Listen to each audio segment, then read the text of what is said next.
Hey y'all, welcome back to Crime Time with Mal. Thank you so much for clicking on today's video. Today we're going to be talking about a case that has been over 12 years and it is probably one of the most talked about unsolved cases from a college town. And that is the disappearance of Lauren Spierer. And it has been highly requested over here. If you do not know about Lauren Spierer, she disappeared on June 3rd, 2011. She was 20 years old and a sophomore in college. She went out to a bar that night with some friends in Bloomington, Indiana, and she has not been seen since.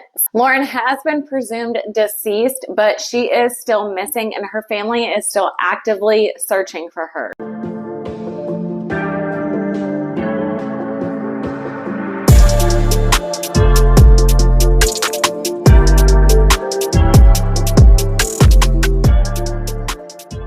Real quick, if you have no idea who the heck I am, hi, hello, welcome. Thank you so much for clicking on today's video. My name is Mal. Do those YouTube things, like, subscribe, hit that bell notification so you don't miss whenever I upload, and share this video wherever you can if you like my channel and to spread awareness for the cases I talk about. So first, let's start out by learning a little bit about Lauren. She was born January 17th, 1991 to parents Charlene and Robert Spierer. Her dad was an accountant, and she grew up in Scarsdale, New York. Lauren graduated in 2009 from Edgemont High School and then enrolled in Indiana University where she was studying textile merchandising. Lauren was also very active in the Jewish community at IU, and she actually spent the previous spring break in Israel planting trees on behalf of the Jewish National Fund. Now, during her previous summers, Lauren was spending the summer in a camp in Pennsylvania up in the mountains called Camp Tonawanda. It is there where she met other future students that eventually ended up going to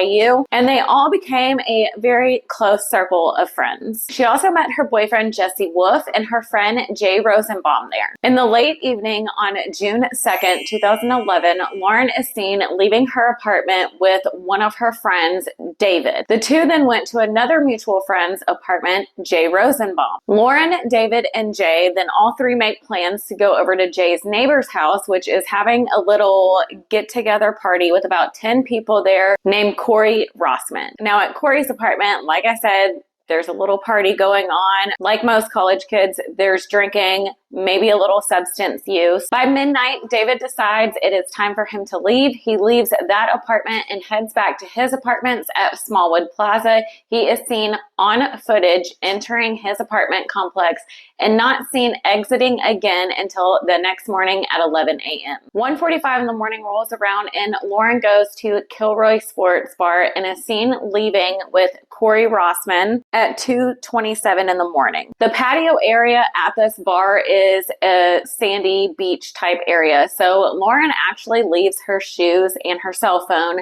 at this bar intoxicated. I'm sure she just forgot to bring them and left. Lauren and Corey are seen sitting on some concrete steps, and a witness reported that Lauren falls multiple times and she actually hit her head on the ground. She was clearly intoxicated. No judgment here. I think most of us have been there once or twice. Around 2:30 in the morning, Lauren and Corey are confronted at Smallwood Plaza by Zach Oates and a few other guys on the elevator. They are concerned about Lauren. You can see on video footage Zach and Corey having a verbal altercation, and then all of a sudden Zach throws a punch and hits Corey in the face. The footage then shows Lauren and Corey going back into the elevator, leaving Smallwoods Plaza. Footage then shows Lauren and Corey near an alleyway near Smallwoods Plaza at 2:51 a.m. walking towards 5 North Townhomes, which is where mutual friends of theirs live. Now they end up going back to Corey's apartment at Smallwood Plaza, and when they arrive back, he tries to convince Lauren to sleep off her drunkenness and stay there on the couch. But she refuses, and around 4:51 in the morning, she heads over to Jay's next door. She borrows his phone, calls David and an unknown friend,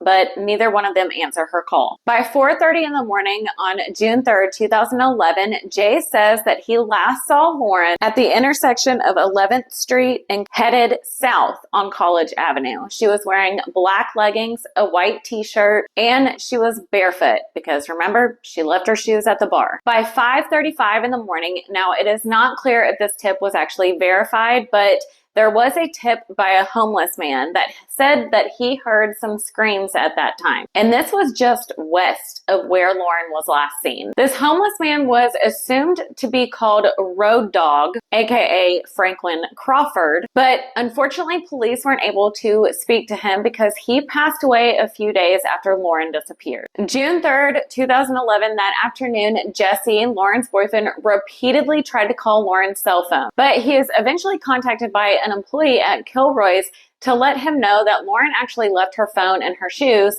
at Kilroy's the night before. Lauren's roommate and Jesse end up meeting up together to try to find Lauren and look through the apartment. And then at approximately 4:30 p.m. that evening, Lauren's roommate and Jesse report Lauren missing to Bloomington Police Department. Rebecca, Lauren's sister, then calls around to multiple different family members to let them know that Lauren is missing. Charlene immediately starts calling hospitals around the area, while Robert then calls Jesse, who is at the police station. On June 4th, the very next morning, Charlene and Robert arrive in Bloomington to search for their daughter. A few days later, police reveal there are 10 people of interest.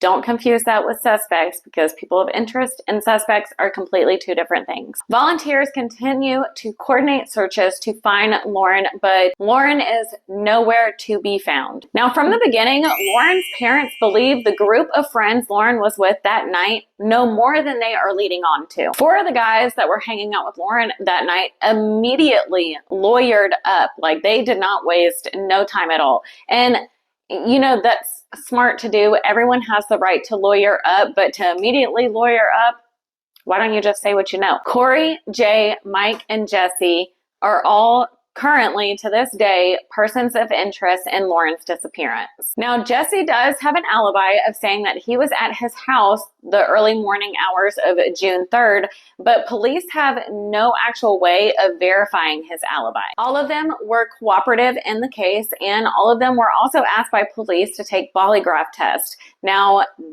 some of them denied them, and some of them decided to take them with their lawyer through like an independent company. And according to Corey and Jesse, they passed their test, but it has not been made public. Despite over 900 tips throughout the years, police have very, very few leads. Now, this is just my message from a 36-year-old that has been around the block a few times. And I don't mean by that way. I just mean I've learned a thing or two, okay?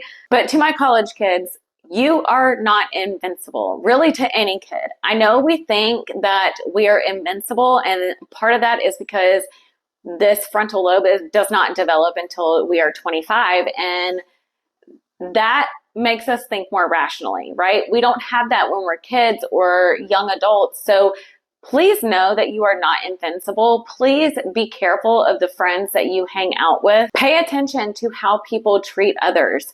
Don't walk alone at night. Pay attention to your surroundings and where you're going. And I can tell you that I would rather have 4 quarters than 100 pennies. Meaning, I would rather have 4 really true good friends that I know that at the drop of a dime, they will be there for me through anything, than 100 people that are just acquaintances that I have very surface level friendships with. That's just the stage of my life that I'm at right now. And please, especially be careful at night when you're drinking. No one says that you can't go out and drink, have fun, and party and live it up. You're supposed to do that. I want my kids to do that. But there's a responsible way to do that. And please just be responsible. Thank you for coming to my TED Talk or Mal Talk. If you have any information at all, no matter how big or small it is, on Lauren's disappearance, please call Bloomington Police Department at 812-339-4477. Don't forget to like this video and spread awareness for Lauren, and it also helps out my channel. Subscribe if you haven't already subscribed. Hit that notification bell so you don't get notified. So you do get notified when I upload a video, and share wherever you can. Comment down below your thoughts and opinions. Please be respectful in the comments down below. And thank you so very much again for watching. I appreciate all your kind words, all your support, all the love. I can't thank you enough, and I will see you in my next video on Saturday. Bye, y'all.